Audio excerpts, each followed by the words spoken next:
kalau seandainya Inggris yang mencetak gol duluan atau bahkan pertandingan katakanlah seri dan berlangsung sampai dengan babak adu penalti atau perpanjangan ya, gue lebih mengunggulkan Inggris yang akan lolos. Assalamualaikum, jumpa lagi Football Belanda dengan amatiran ala gue.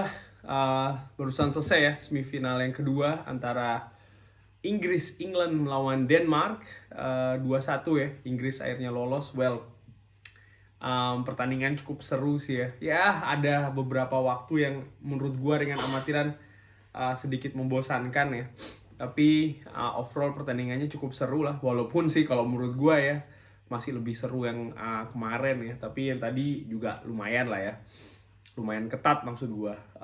Ya, Denmark tampil menurut gue dengan ya pemain yang bisa dikatakan pemain terkuatnya ya, dan sudah beberapa kali di skema seperti ini ditampilkan oleh Denmark.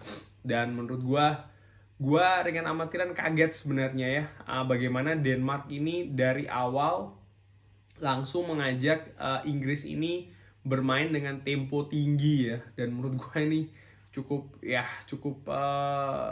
mengagetkan ya. Kenapa? Murni karena kondisi fisik sih ya. Inggris ini mungkin yang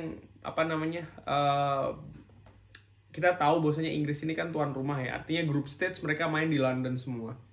Lalu ketika mereka bermain di babak selanjutnya, mereka ini kan juga bermain di London ya. Sebelum akhirnya mereka terbang ke Roma, lalu balik lagi ke London. Jadi mereka praktis hanya melakukan perjalanannya dari London ke Roma ya, dari awal pertandingan sampai dengan semifinal yang tadi ya. Mereka hanya sekali ke Roma and then selesai.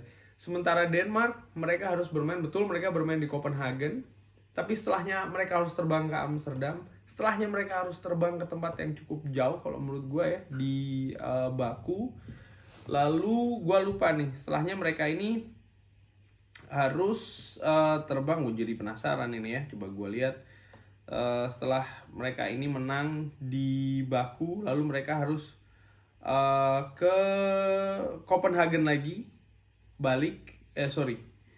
melawan Czech Republic. Ya benar, mereka dari Amsterdam mereka ke Baku, lalu sekarang mereka harus ke London ya, untuk menghadapi Inggris. Jadi menurut gue dari perjalanannya aja kan terlihat bahwasannya Denmark ini lebih jauh ya, dan Inggris jauh lebih diuntungkan kalau dari sisi posisi ya. Sempat di TV Belanda itu diperlihatkan salah satu kontestan sebenarnya di perempat final yang menempuh jarak cukup jauh itu adalah Swiss ya, karena Swiss bukan tuan rumah, jadi dia benar-benar harus berganti-ganti penerbangan yang cukup jauh ya. Dan ya itu juga diprediksi diasumsikan diperkirakan yang cukup menguras fisik. Dan tadi gue juga melihat Denmark pun seperti itu ya. Memang di awal-awal mereka cukup berhasil. Taktik yang diperlihatkan oleh Denmark ini artinya berusaha untuk bermain dengan tempo tinggi ya, mengajak Inggris ini di pressing, di high press, dan cukup berhasil menurut gue ya, karena lini tengah Inggris ini seperti kebingungan, katakanlah seperti itu ya, seperti ya kesulitan, sama seperti Wales ya.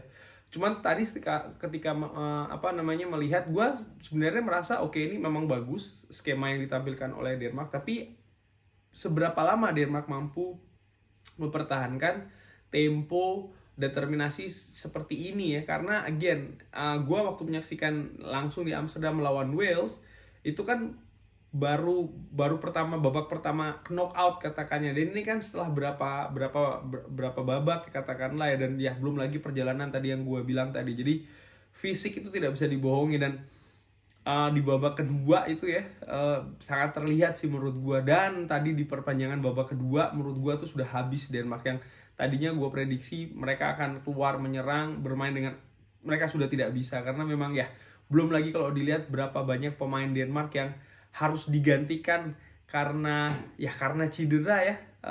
Christensen dan lain-lain banyak sekali yang harus digantikan karena memang cedera.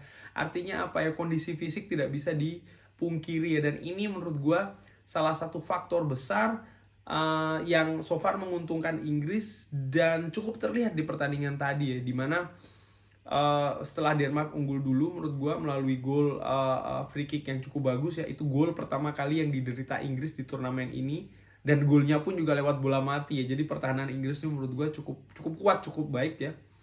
And then ya Inggris berusaha menyerang dan akhirnya dapat gol ya. Gol yang cukup bagus juga skemanya. Tapi ya itu tadi ya, hanya cukup sampai di babak pertama, dan awal-awal babak kedua ya Denmark mampu mengimbangi permainan Inggris yang mereka ya caranya mereka untuk menutupi gap katakanlah kualitas dengan pemain-pemain Inggris adalah dengan itu tadi ya, mengajak untuk bermain dengan tempo tinggi ya, yang waktu gua saksikan lawan Wales mereka cukup berhasil dan mereka cukup konstan. Dan setelahnya kan mereka ini ya mulai mengganti pemainnya ya. Denmark ini Kasper Dolberg diganti, Striker diganti, Damsgaard juga diganti. Pemain-pemain yang Damsgaard terutama ya di babak pertama bermain cukup bagus, cukup gemilang, tapi di babak kedua ya itu tadi kondisi fisik sekali lagi ya. Dan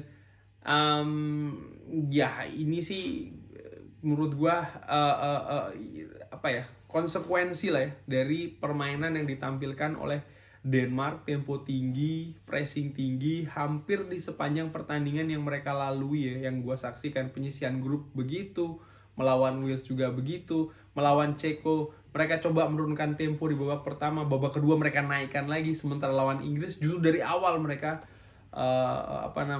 bermain dengan tempo tinggi ya. Ya akhirnya Inggris mampu lolos ya. Dan babak kedua sih sebenarnya itu agak sedikit membosankan. Ada beberapa periode cukup membosankan. Kenapa? Karena bola muter-muter aja ya di daerahnya Denmark, sepertiga Denmark terutama. Denmark cukup banyak memarkir bis pemainnya, dan menurut gue sangat wajar. Sementara Inggris kurang berani untuk melakukan penetrasi ya. Sempat ada beberapa kali aksi penetrasi tapi kurang maksimal ya. Dan ya kalau dilihat juga gol penalti dari Inggris oleh Raheem Sterling itu kan juga karena penetrasinya Raheem Sterling yang berani masuk ke dalam ya.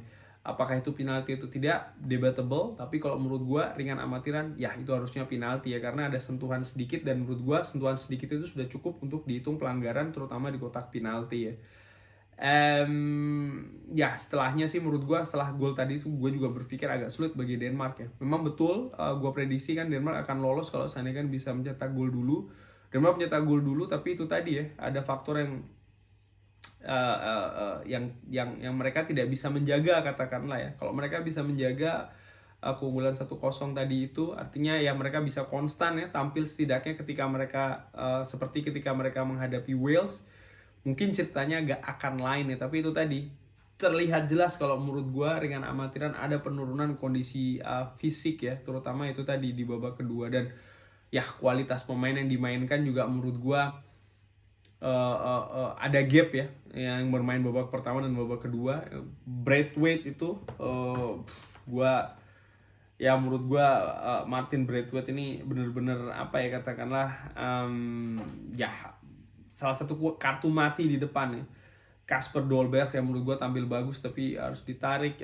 Yusuf Poulsen juga tidak tampil seperti pertandingan-pertandingan sebelumnya ya, walaupun juga secara kualitas dia juga tidak bagus-bagus banget. Artinya dia tidak bisa menutup gap kualitas dengan pemain utama yang ditampilkan di starting line up ya. Damsgaard harus ditarik walaupun tampilannya cukup bagus. Menurut gua Mehle ini tidak tampil cukup sempat babak pertama cukup bagus, tapi again itu tadi kondisi fisik tidak bisa dipungkiri ya. Dan menurut gua pencapaian Denmark ini sudah luar biasa ya. Mereka kalah 2 kali di pertandingan awal di group stage, mereka mampu lolos setelah menghajar Rusia. Mereka tampil luar biasa dengan mengatasi Wales dengan skor cukup mencolok. Mereka harus tandang ke Azerbaijan, ke Baku, mereka mampu menyingkirkan tim kejutan lainnya Czech Republic ya. Dan ya mereka harus takluk di tangan tuan rumah sekaligus favorit juara Inggris dengan cukup terhormat kalau menurut gua ya. Apa yang bisa ditutupin lagi kalau menurut gua dari faktor fisik yang sudah sangat turun ya.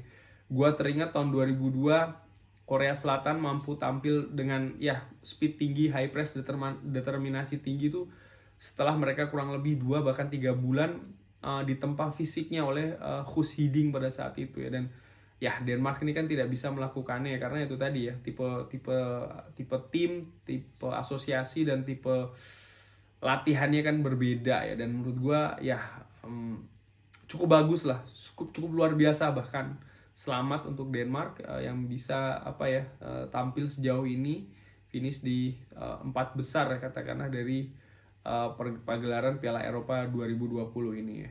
Next, pertandingan final cukup seru sih menurut gue. Nanti insya Allah akan gue bikin previewnya ya, antara Inggris melawan Italia. Apakah football is coming home atau football is coming to Rome? Ikutin terus Football Belanda, jangan lupa like, jangan lupa subscribe. Wassalamualaikum warahmatullahi wabarakatuh.